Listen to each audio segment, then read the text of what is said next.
नमस्कार, आप देख रहे हैं कैपिटल टीवी और मैं हूं आपके साथ पारुल त्रिपाठी। गलवान घाटी झड़प को 4 साल हो गए हैं। तभी से भारत चीन के रिश्ते और तल्ख हो गए थे। चीन लगातार गलवान घाटी में डटा हुआ था, लेकिन अब ये तल्खी धीरे धीरे दूर होती जा रही है। दरअसल 4 साल गलवान घाटी में डटे रहने के बाद चीन ने वहां से अपने सैनिकों को पीछे हटने को कहा है। लेकिन सवाल है कि 4 साल बाद आखिर ऐसा क्या हुआ है जिससे चीन ने अपने सैनिकों को वापस बुला लिया है। आइए जानते हैं पूरा मामला हमारे खास शो बियॉन्ड बॉर्डर में। चलिए शुरू करते हैं। भारत की जिद के आगे झुका चीन। गलवान घाटी समेत 4 जगहों से पीछे हटी सेना। 75% दुश्मनी की आग हुई ठंडी।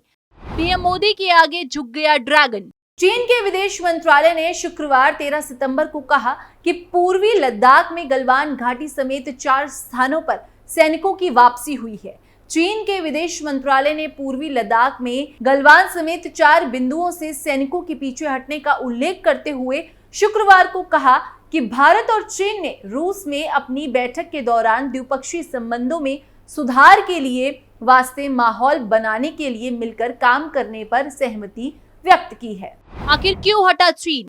चीन के विदेश मंत्रालय द्वारा जारी एक प्रेस रिलीज के मुताबिक राष्ट्रीय सुरक्षा सलाहकार अजीत डोभाल और चीनी विदेश मंत्री वांग यी ने बृहस्पतिवार को रूस के सेंट पीटर्सबर्ग में ब्रिक्स सदस्य देशों में सुरक्षा मामलों के लिए जिम्मेदार उच्च स्तरीय अधिकारियों की बैठक से स्थिर बातचीत की।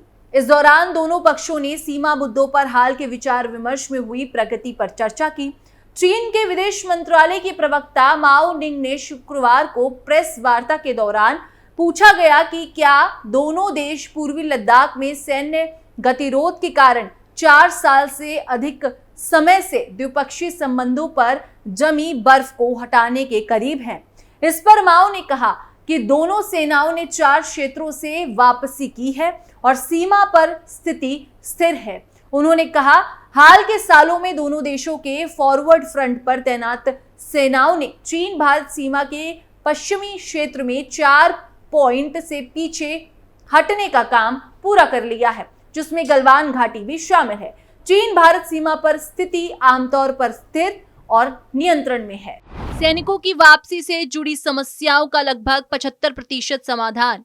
प्रवक्ता ने कहा कि हाल के सालों में दोनों देशों की अग्रिम मोर्चे पर तैनात सेनाओं ने चीन भारत सीमा के पश्चिमी क्षेत्र में 4 बिंदुओं से पीछे हटने का काम पूरा कर लिया है, जिसमें गलवान घाटी भी शामिल है। चीन भारत सीमा पर स्थिति आमतौर पर स्थिर और नियंत्रण में है। उनकी ये टिप्पणी विदेश मंत्री एस जयशंकर द्वारा जिनेवा में दिए गए बयान के एक दिन बाद आई है। जयशंकर ने कहा था कि चीन के साथ सैनिकों की वापसी से जुड़ी समस्याओं का लगभग 75% समाधान हो गया है, लेकिन बड़ा मुद्दा सीमा पर बढ़ता सैनिकरण है।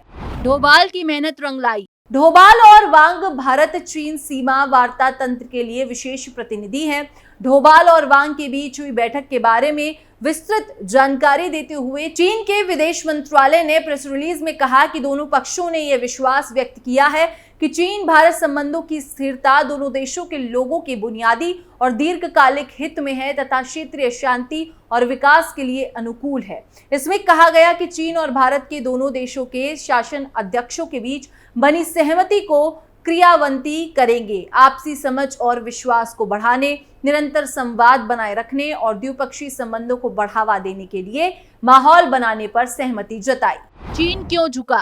सरकारी समाचार एजेंसी शिंगुआ की खबर के अनुसार चीन की कम्युनिस्ट पार्टी की केंद्रीय समिति के राजनीतिक ब्यूरो को सदस्य वांग ने इस बात पर जोर दिया कि अशांत विश्व का सामना करते हुए 2 प्राचीन पूर्वी सभ्यताओं और उभरती विकासशील देशों के रूप में चीन और भारत को स्वतंत्रता पर दृढ़ रहना चाहिए, एकता और सहयोग का चयन करना चाहिए तथा एक दूसरे को नुकसान पहुंचाने से बचना चाहिए। वांग ने उम्मीद जताई कि दोनों पक्ष व्यवहारिक दृष्टिकोण के जरिए अपने मतभेदों को उचित ढंग से हल करेंगे और एक दूसरे के साथ मिलकर काम करने का उचित तरीका ढूंढेंगे तथा चीन भारत संबंधों को स्वस्थ, स्थिर और सतत विकास के रास्ते पर वापस ले जाएंगे। किस बात पर बनी सहमति? माओ ने बताया कि वांग और डोभाल ने गुरुवार को हुई बैठक के दौरान सीमा मुद्दों को हल करने के लिए हो रहे विचार विमर्श में हुई प्रगति पर चर्चा की और दोनों देशों के शासन अध्यक्षों के बीच बनी आम सहमति को पूरा करने, आपसी समझ और विश्वास बढ़ाने, द्विपक्षीय संबंधों में सुधार के लिए परिस्थितियां बनाने और इस दिशा में संवाद बनाए रखने पर सहमति जताई। विदेश मंत्रालय द्वारा जारी एक प्रेस रिलीज में कहा गया कि भारत और चीन ने गुरुवार को पूर्वी लद्दाख में संघर्ष के शेष बिंदुओं से सैनिकों की पूर्ण वापसी के लक्ष्य को प्राप्त करने के लिए तत्परता के साथ काम करने और अपने प्रयासों को दोगुना करने पर सहमति जताई है। प्रेस रिलीज में कहा गया कि बैठक में डोभाल ने वांग को बताया कि सीमावर्ती क्षेत्रों में शांति और स्थिरता तथा वास्तविक नियंत्रण रेखा के प्रति सम्मान द्विपक्षीय संबंधों में सामान्य स्थिति की वापसी के लिए आवश्यक है। डोभाल और वांग की बैठक भारत और चीन के बीच कूटनीतिक वार्ता के 2 सप्ताह बाद हुई है। कूटनीतिक वार्ता के दौरान दोनों पक्ष लंबित मुद्दों का समाधान तलाशने के लिए कूटनीतिक और सैन्य माध्यमों से संपर्क बढ़ाने पर सहमत हुए थे। 2020 से जारी था तनाव। भारतीय और चीनी सेनाओं के बीच मई 2020 से गतिरोध जारी है और सीमा विवाद का पूर्ण समाधान अभी तक नहीं हो पाया है। हालांकि दोनों पक्षों ने टकराव वाले कई बिंदुओं से अपने अपने सैनिकों को वापस बुला लिया है।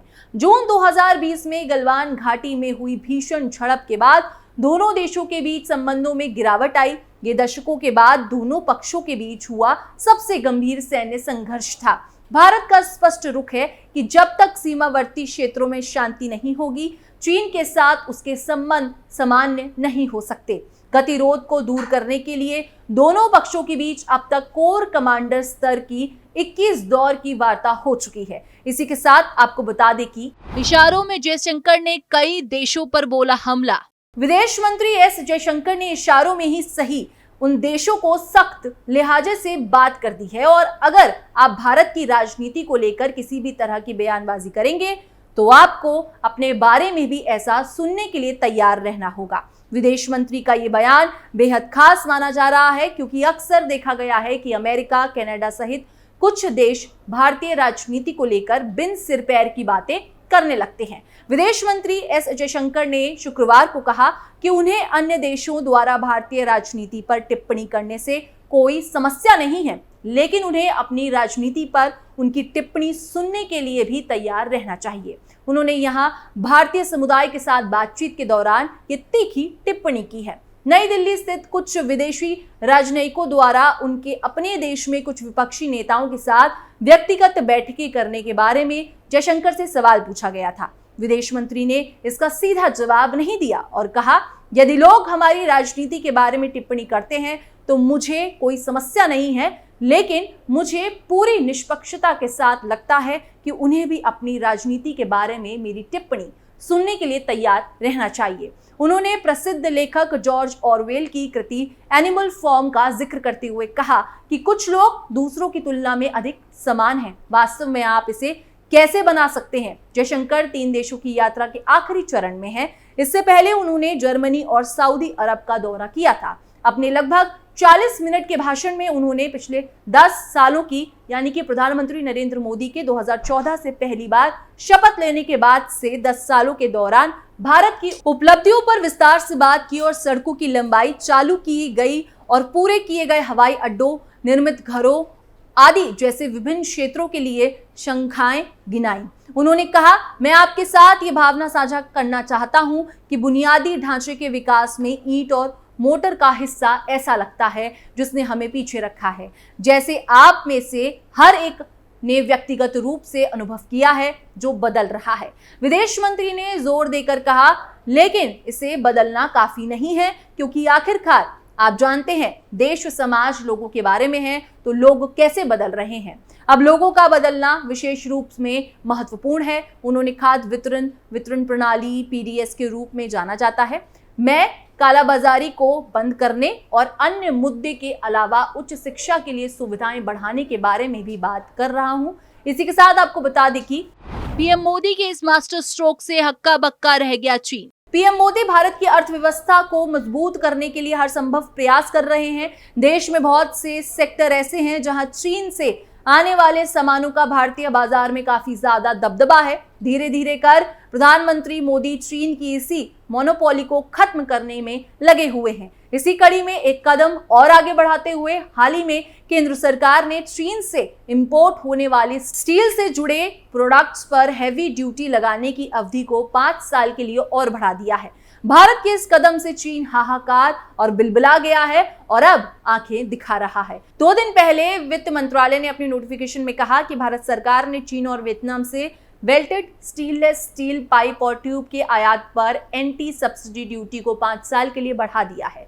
यह शुल्क सितंबर 2019 में लगाया गया था। वित्त मंत्रालय की अधिसूचना के अनुसार नए कदम घरेलू उद्योग धंधों को सब्सिडी वाले आयात के प्रतिकूल प्रभावों से बचाने के लिए उठाए गए हैं। भारत के इस कदम से चीनी उद्योग धंधों को खास नुकसान उठाना पड़ रहा है। ड्यूटी लगाने से भारत में बिकने वाला उनका सामान काफी महंगा हो चुका है। ऐसे में उनके स्टील प्रोडक्ट की डिमांड भी बढ़ चुकी है। फिलहाल इस खबर में बस इतना ही। बाकी देश और दुनिया की तमाम खबरों के लिए आप देखते रहिए कैपिटल टीवी।